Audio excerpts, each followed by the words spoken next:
We're back again, guys. For today's video, I'm gonna share with you what I've learned about how to properly rig a pilot ladder.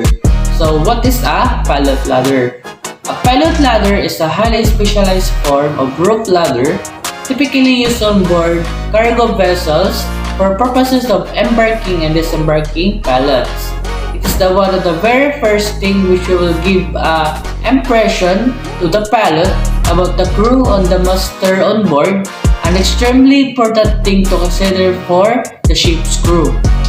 When making a pilot ladder, there are certified manufacturers that makes the pilot ladder.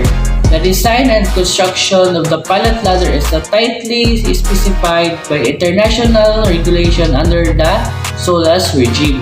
And now, I'm going to show you the safety precaution on rigging a pilot ladder. First, check the pilot ladder if it's clean and well maintained. Next, secure your safety harness to avoid falling on board. Next, use a shackle to secure the pilot ladder. Next, check the extension post if it's present and secured. Next, check if there's a responsible officer who is in contact with the bridge. And lastly, check if there's a sufficient lifebuoy and heaving line.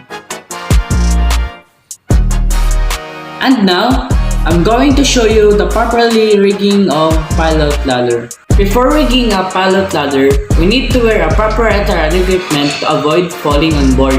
Pilot ladder should be capable on covering the whole length, from the point access to the water level. The height from the water level is informed to the bridge by the port. Control the pilot himself depending the height of the pilot vessel. The top portion or head of the pilot ladder should be secured at the strongest point of the vessel. Pilot ladder should be positioned and secured so that it is clear of any discharge from the ship with the proper body length of the ship as far as practicable within the halfway length midship from the ship. All steps of the pilot ladder should rest firmly against from the ship's side. In certain ships, where constructional features such as fenders or rubbing band prevent the implement of above, safety features, especially agreements, are not to be made for safe embarkation and disembarkation.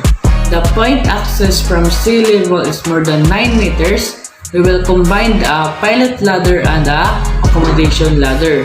So, some big vessels with high freeboard, they gonna use a combination ladder. So, speaking of combination ladder, this is the pilot ladder and the accommodation ladder. That's all my learning on how rigging a pilot ladder.